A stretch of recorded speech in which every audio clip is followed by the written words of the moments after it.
This is the Federal Mobility Policy Update. This week, as Congress wrestles with the details of the stimulus package, we'll look at how it addresses the transit crisis. Then, we'll explore how local advocates are pushing to prioritize transit funding and how a new matching fund could help. Lastly, we'll explore how some state departments of transportation are pushing actions to support walking, biking, and transit. Our guests to explore these and other topics are Beth Osbourne, the Director of Transportation for America, and Barb Chamberlin, Washington State's Active Transportation Director.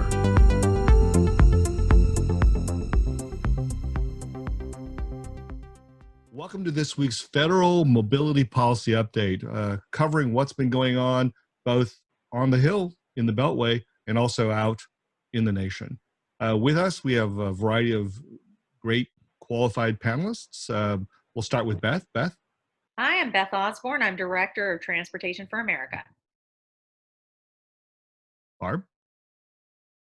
And I'm Barb Chamberlin. I'm the Director of the Active Transportation Division for Washington State DOT. Martha Ruskowski. I help coordinate the collaborative on mobility and access.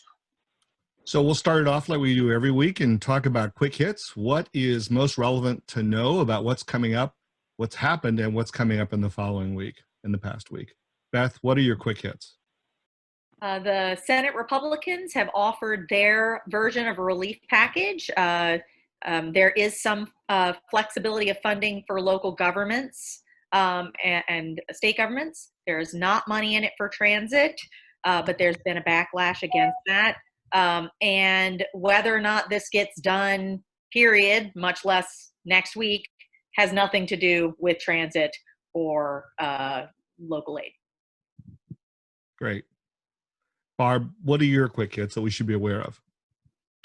From the active transportation world, I'd say one is our lesson is that emergencies take us back to fundamentals, and active transportation is fundamental. When everything else fails, you are using your feet to get somewhere, including getting to a transit stop. That we know that streets need to function for people who are going to a place to spend money, because that's going to be part of the economic recovery. It's really essential.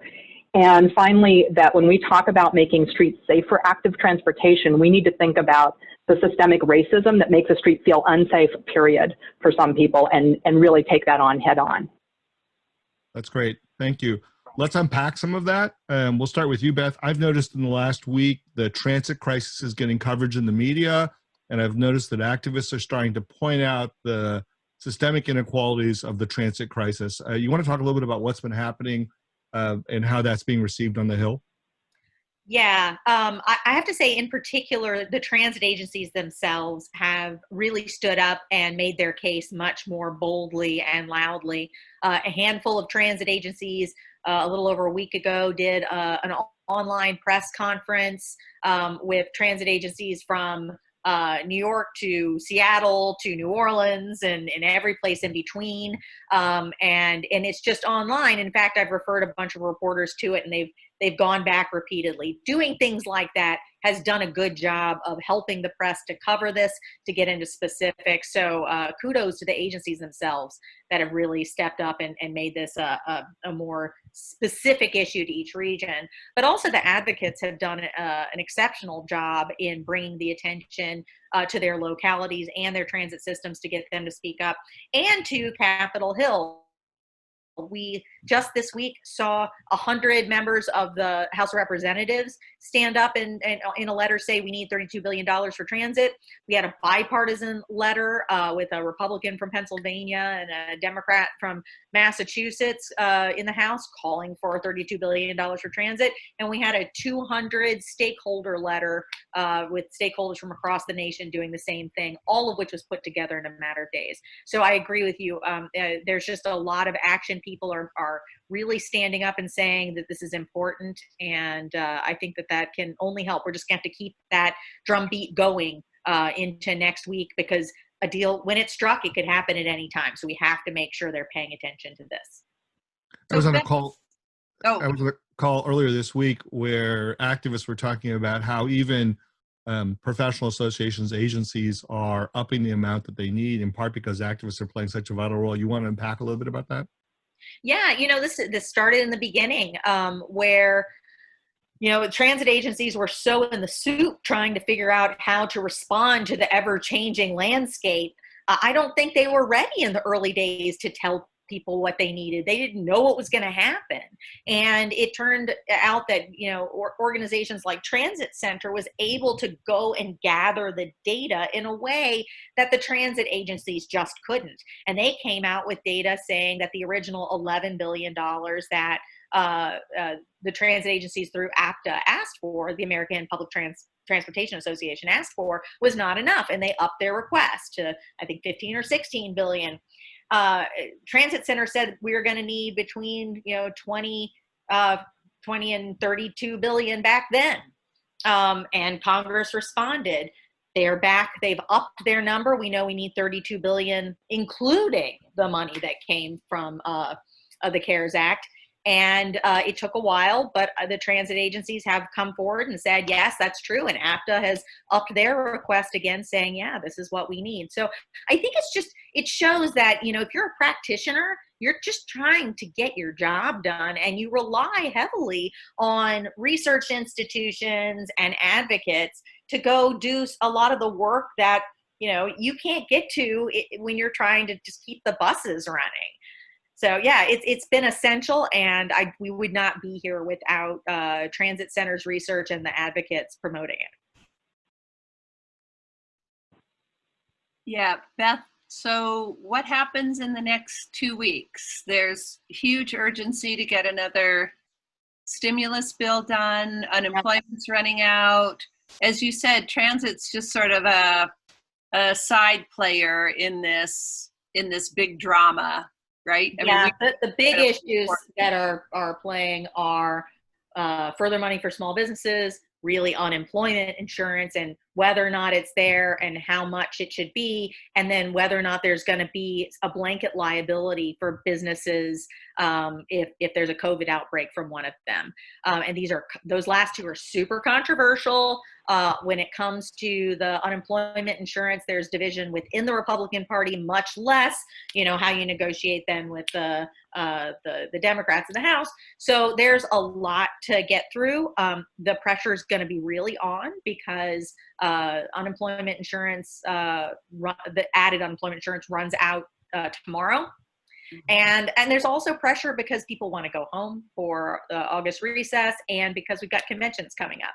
So I think the pressure's only going to increase. And while right now it looks like it could go on forever, it's going to break overnight. One night we're going to wake up, we're going to read in the paper that they made a deal at 12 a.m. the night before, and we cannot wait for that to happen to be loud. We need to continue the drumbeat so that when the deal is brokered, they remember that this has to be included. So realizing that, foundations don't support lobbying in any way, it still seems like everyone who cares about transit could just be telling their members of Congress, transit matters. And just telling stories. Yep. We need to collect and tell stories about how this impacts people's lives. No one is really moved by statistics. That $32 billion number has no meaning. But when you make it real, when there was just an article today out of Valley Transit in the Phoenix area, and it's a former Republican mayor who is in charge of it, talking about how it's the hospitals that are begging to make sure transit stays open so they can function. Those are the stories that matter. Those are the stories that need to get into the paper. Those are the stories that need to be told, because as you might imagine, folks on Capitol Hill have a lot going on right now. So just sharing stories about what this means in your community, whether there's a real lobbying ask that goes with it, is incredibly powerful. Great. So let's talk a little bit about what that means on the ground in general. How is active transportation and mobility affected by the current crisis?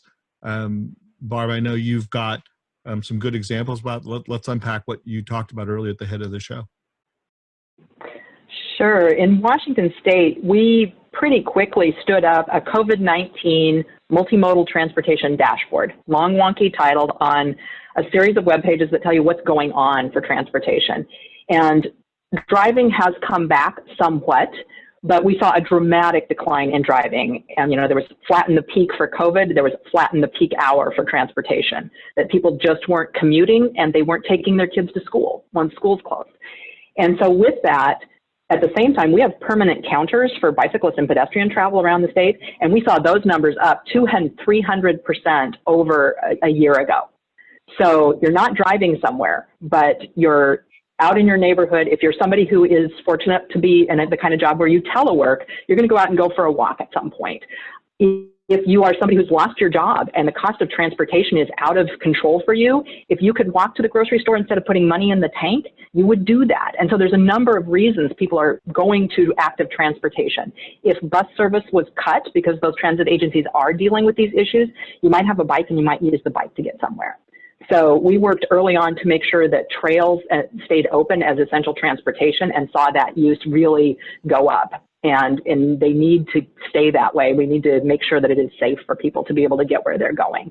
The other strange thing I'd say we have going on is that those people who are driving might take advantage of the way that a road is designed to facilitate really speedy travel. And so they are speeding and crashing and making it less safe to walk or bike. So that's a concern laid alongside that increased use of walking and biking.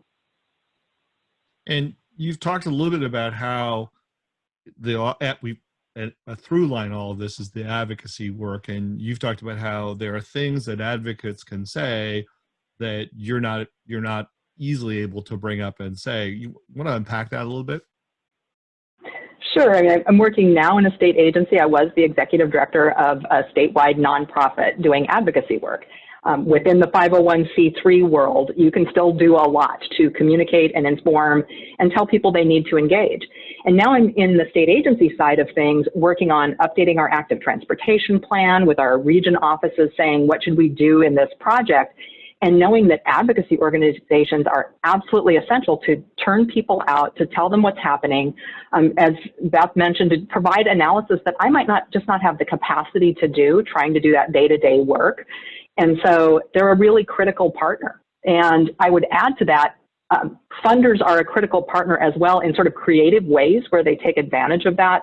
There's an example for us in Wenatchee and East Wenatchee where Trust for Public Lands helped fund parks, and they used a health equity measure to say, where do those parks need to be? Where are we lacking green space based on the sort of demographic analysis? But when you look at their description of why you need them, they want them to be within a 10-minute walk for people. Okay, 10-minute walk on what? Are there sidewalks there? So then the public agency has the responsibility. So there's this great marriage if we all talk to each other about what those needs and priorities are, and we all have a really critical role to play. And the funding for the Trust for Public Lands came from the JPB Foundation, another large player. So again, philanthropy seeding things that have spin-off effects. That's really good. Mm-hmm. Curiously enough, we have a fund that's trying to help local advocates. Martha, you want to unpack that? Absolutely. Yeah. We've gotten some traction. The Collaborative on Mobility and Access, a funder group at the Funders Network, has stood up this fund thanks to Summit Foundation and a few other funders.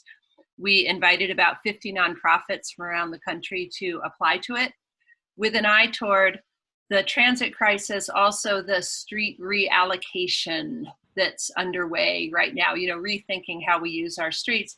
Also, there was the understanding that these nonprofits, everyone's struggling and they need general operating support because this kind of work is at the core of their mission. So we have invited folks to apply. Those applications are due August 12th. We hope to get funding out the door in September. We're thinking of this as a pilot project. It's the first round. We're creating the mechanisms and the infrastructure, but there's absolutely always more room for other foundations to participate. And we're thinking about, long term, what would this fund look like in what might the second round focus on?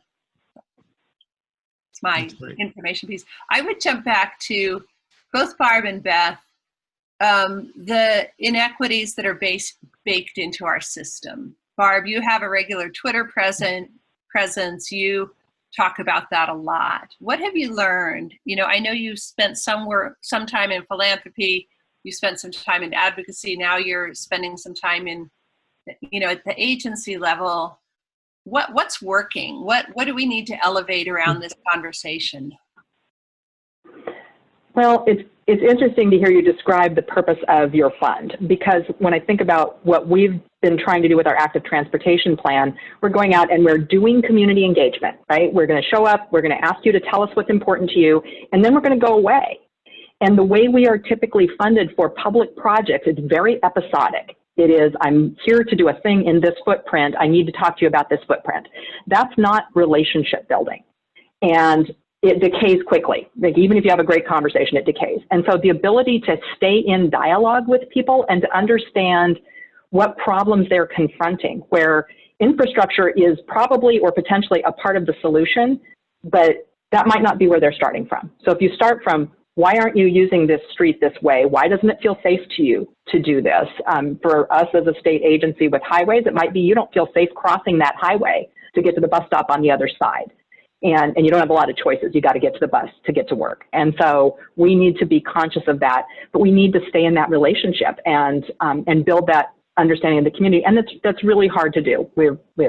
Nobody ever has enough money to do what they need to do. And relationship building is time intensive and requires that ongoing presence. And so I think that's a piece of it that sort of brings together all the things I've worked on. The other really critical issue is, and I would say I was guilty of this as an advocate, I come knowing my solution. My solution is a this or a that. I want to build a this or a that. And I have not listened to understand why you would not feel comfortable using that, because it doesn't feel safe to you to go out and use the street anyway.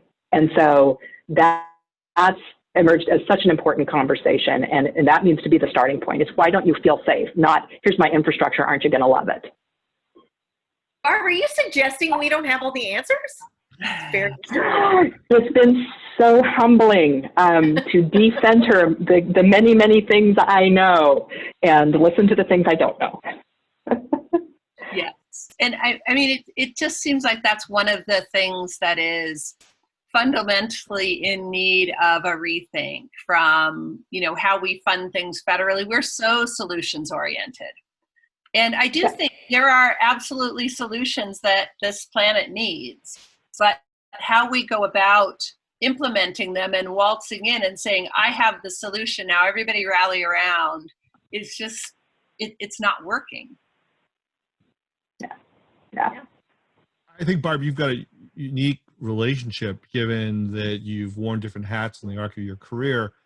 Earlier, before we started taping this, you were talking about working with and talking to and informing the Bullitt Foundation.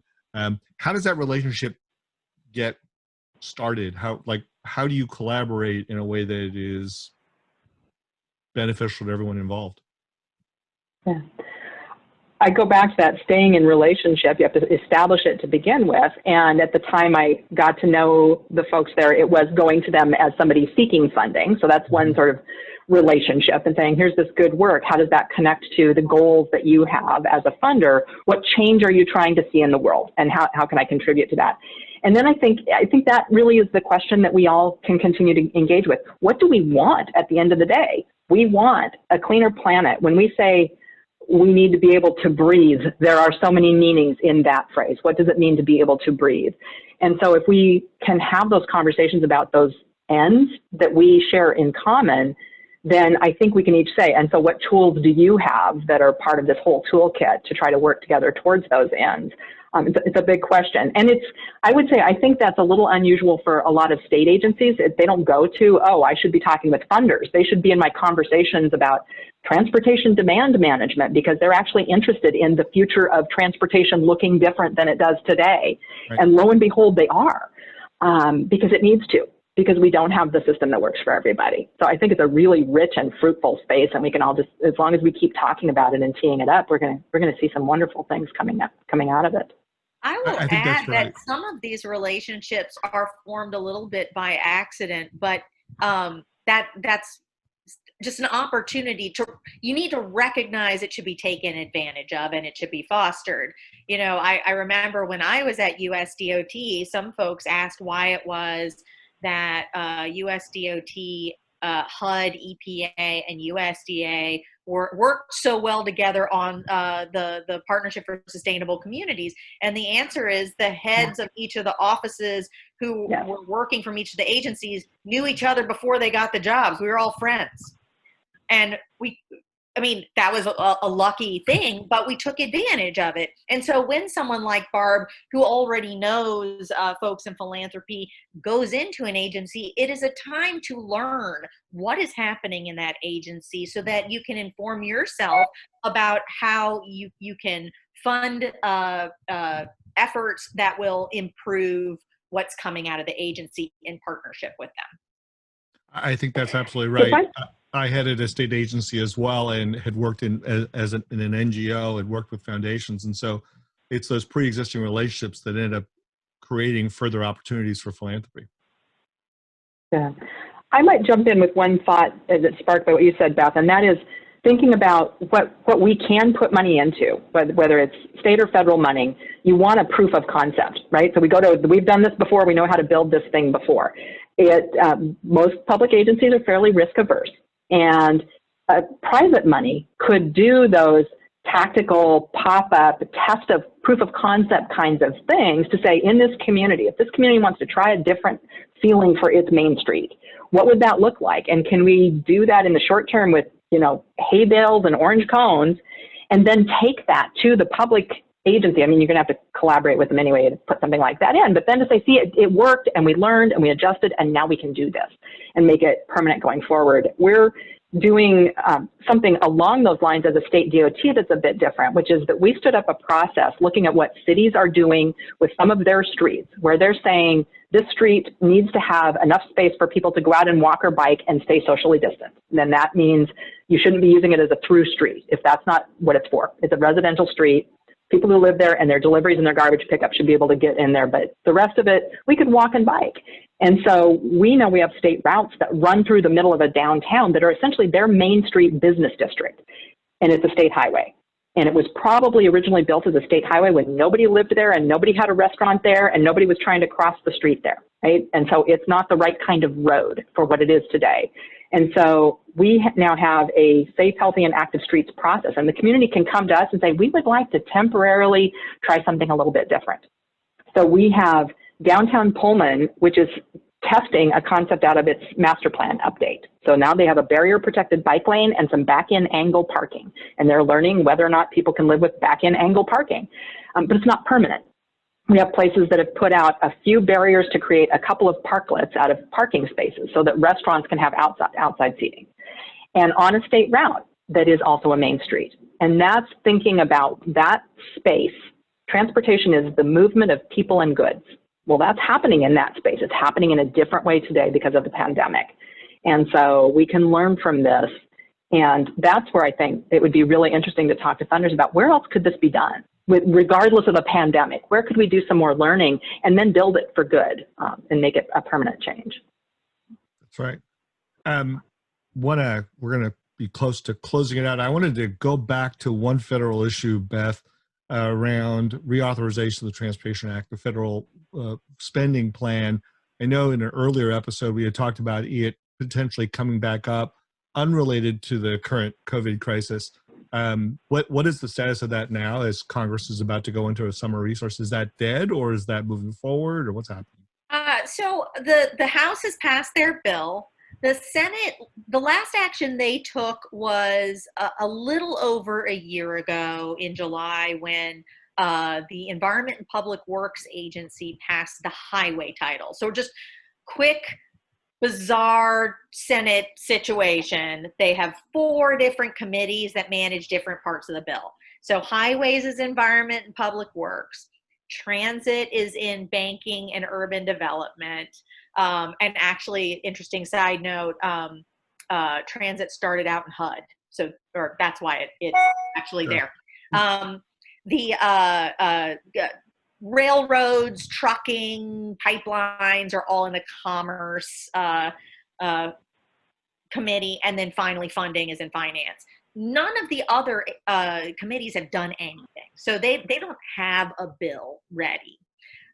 So my guess is at this point, after a year, if there's been no movement in the Senate, And there's been some talk about, the EPW part, the Environment and Public Works title, but that's not a bill. I think that we're just up for an extension, which is not unusual. If you look back at every reauthorization, we often extend the program. I think the least extensions I remember seeing was 6. I think the most was 13.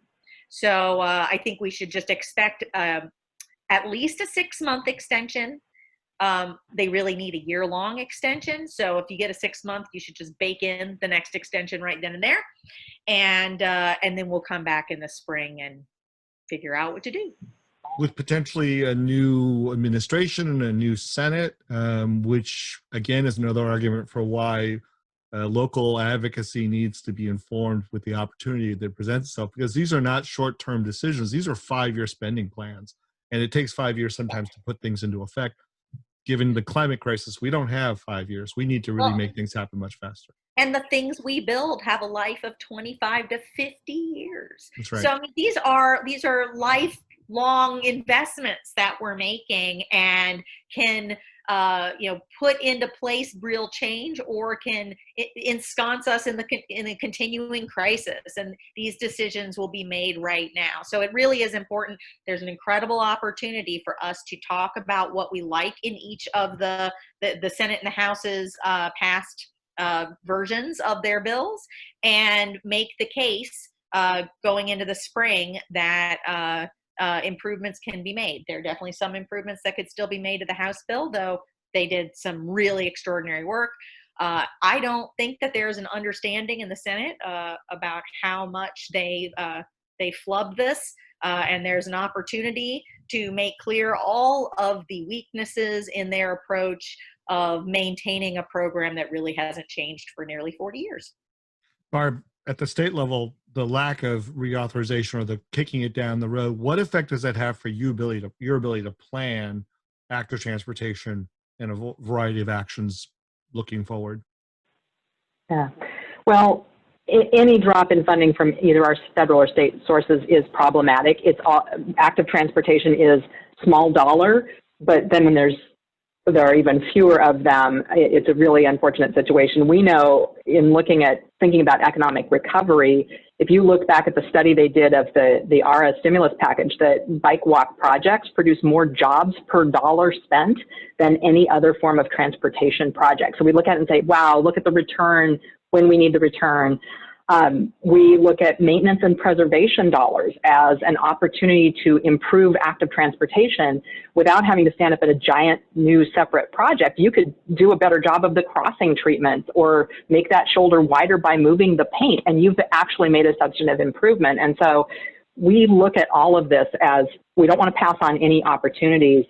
The demand, the backlog of our Safe Routes to School project applications that we've used federal dollars for, that backlog gets deeper every year.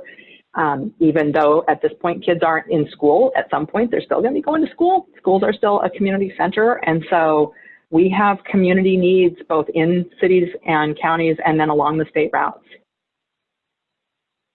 Great. Barb, I'm glad you're there at WashDOT.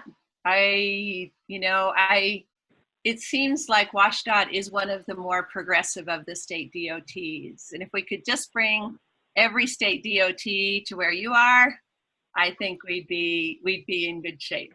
Well, there is a former Smart Growth America colleague who runs Washington DOT. Yeah. So basically, one of my plans for reform is to have our organization populate all DOTs across the country. Okay, Daryl, what state do you want to run? I'm not good enough to run a state, so I'm going to rely on people from Smart Growth America to do that. Okay. Beth, what state would you run?